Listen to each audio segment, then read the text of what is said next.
Hey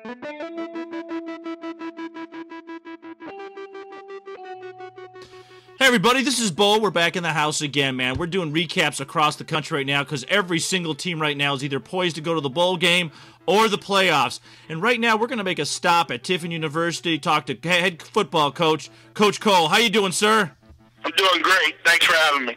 Oh, no, thanks for coming back on the show, and thanks for following up with the phone call, Coach. No problem. You're in a great shape right now with a couple of games left on your schedule to throw some major hiccups for you. You got Hillsdale and then Central State, which has rebuilt their program, and Missouri Roll. I think Hillsdale is probably the biggest competitor out there right now in your schedule. Is that correct? Yeah, Hillsdale's really good. They're 6-2, close to the top in the GLIAC, and they've had a real tough schedule so far. They're a real good football team. Their quarterback's playing fantastic, and they're going to be a big challenge for us on Saturday. And when you pull away on that win, it's going to feel that much better because, I mean, you do have, Central Ohio's rebuilt their program, and the coach, I think it's Coach Ecker's down up there in Ohio. He's a great guy, and he's really trying to do good things out there, but they're still in rebuilding stage, and the Missouri Roll. So Hillsdale is definitely the big dog, and it's nice to have that right now at the schedule to get ready for the playoffs. Yeah, we've got to beat Hillsdale to even have a chance to get in the playoffs. The big thing for us is, we're playing against a GLIAC team, and we're going into the GLIAC next year, so a lot of people are going to judge us based on what happens with Hillsdale. And the big thing for us is we've got to, get a win against Hillsdale if at all possible, and then we've got 2 conference games left with Roll and Central State, and we want to be perfect in the conference and win the conference. So those are our big concerns right now, but our mindset's really right now all about Hillsdale. Yeah, right now we look at what I do is like to let retrospect, look back at a couple games. You've had some tight games that you pulled through, and you have one tight game that you just missed out on. What did you learn from the loss that you had at Ohio Dominican, correct? Ohio Dominican, yeah, they're ranked 3rd in the country right now in NAI. They're playing great, and what we took away from that game is we can't spot people points. We got behind and had to play catch up, and we just made too many mistakes in that football game and didn't execute like we were supposed to. And then we had a close game with St. Joe's. St. Joe's record doesn't show it, but they are a very, very good football team, so that was a big win for us. And then we've had some other games that were blowouts where we got to play a lot of younger kids and so forth, so that's great to build experience for the future.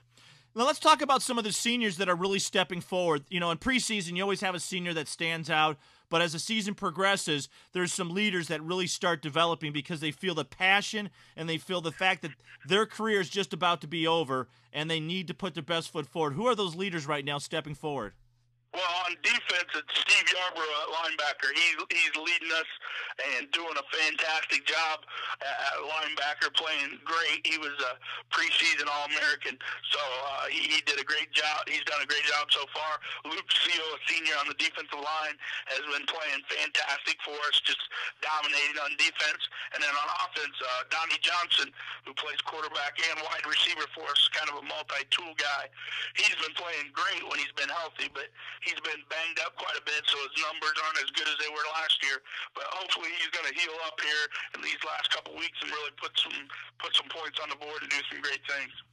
You got to feel pretty good, special about bringing this together for this program and really putting a stamp on it. As far as that stamp goes, what are some of the freshmen that are now catching your eye and your coaching staff's eye where you're like, wow, these guys are really, they're exactly what we thought they'd be? Yeah, the only freshman that we have that's playing is our punter, John McCoy.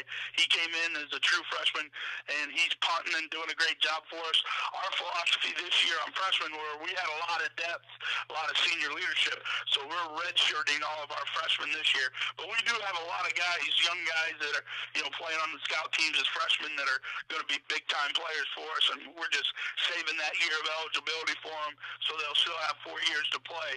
So that's kind of what our philosophy has been this year with our freshmen. You know what, and you're in the best position because you got some age, you got people graduating, go to the next step in their life, and then you've got some freshmen and juniors and sophomores that are going to step into some powerful roles for you all. That's got to be a great position to be in. Yeah, we're really pleased. You know, out of our last, if you go back to last year, us being 10-1, and you know, 7-1 this year. You know, we won 18 football games out of our last 20. So we're playing really well, and I can't say enough about our coaching staff and our players and our administration. Everybody's done a great job. You know, since I've taken over this program 4 years now, we have a winning record, and we've been able to attract really good recruits and keep really good coaches. So we're real pleased with how things are going. We just got to keep it rolling. And right now, from what I understand, the framework and how things work out is that you can't have that loss coming up. And does that affect you, or are you pretty well seasoned where you don't allow that to even begin to be in the back of your mind? You just game plan. Yeah, we try to put it behind us. Hopefully, you know, that loss won't affect us when it comes to the regional poll. Our big thing is we have to beat Hillsdale to have a chance to get in the playoffs. Earlier in the year, we beat Glenville, and they're having a real good year. They're ranked in the region, and they beat Shepherd, which is ranked in the region. So we've got some credibility there from that win. The big win would be to Hillsdale. So our kids are pumped up this week, and the coaching staff, because we know we have to win this football game even to have an outside chance of getting in. Now, we're going to change ships a little bit just to get your opinion, because I haven't asked coaches of this before. So what it is I really like this season what's going on in Division I football, all the turnovers, and for years I've been yammering that the how they've been scoring people based on last year has been sort of messed up, to say the very least, because we're on air. I can't use stronger terminology. But how do you like the topsy-turvy end of the Division Ones? You got to be looking at it thinking very excited about it.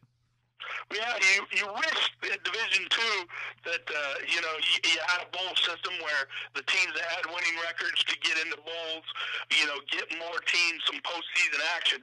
But at Division I this year, it's just crazy with everybody in the top 10 losing and getting jumbled up. I mean, at the beginning of the year, who would have figured this time right now Ohio State would be number 1 and Boston College would be right there number 2, and nobody would have thought South Florida at one time would have been up there. But it's an exciting football season for Division I, and it's going to be interesting to see how things pan out.